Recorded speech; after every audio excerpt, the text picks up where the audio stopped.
You've compared Xi Jinping and Mao Zedong in the past. What are the parallels between the two leaders, and where do they differ? Xi Jinping, of course, is the current leader of China for the past 12 years, and Mao Zedong was the communist leader of China from 1949 to 1976. So what are the commonalities? What are the differences?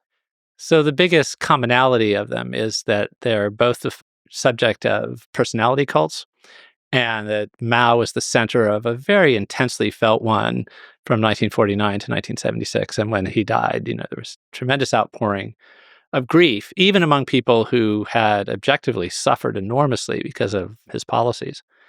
Xi Jinping is the first leader in China since him who has had a sustained personality cult of the kind where if you walk into a bookstore in China, the first thing you see are books by him, collections of his speeches. And when Mao was alive, you might have thought that's sort of what happened with Communist Party leaders in China.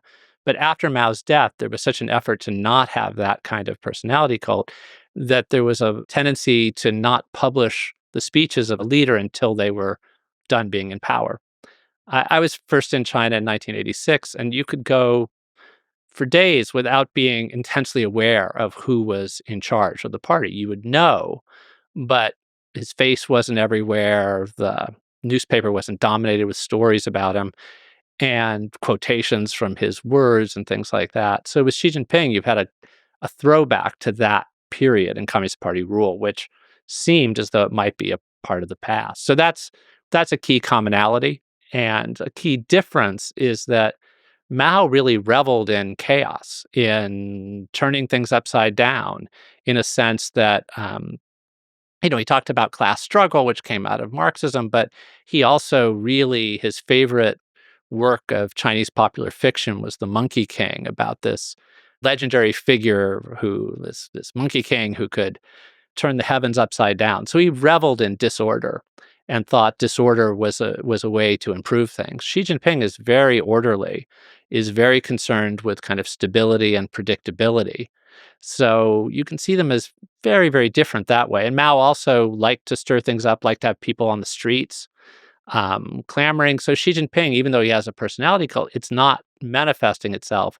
He doesn't like the idea of people on the streets in anything that can't be controlled. So you can, there are a lot of ways that they're similar, a lot of ways they're different. They're also different, and this fits with this orderliness that Xi Jinping talks positively about Confucius and Confucian traditions in China. And Confucian traditions are based on kind of stable hierarchies for the most part and sort of clear categories of superior and inferior, whereas Mao liked things to be turned upside down. He thought of Confucianism as a feudal way of thought that had held China back. So you can come up with things that they're similar, and you can come up with things where they're really opposites. But they both clearly did want to see China under rule by the Communist Party. And that's been a continuity, and that connects them to the leaders in between them too, as well.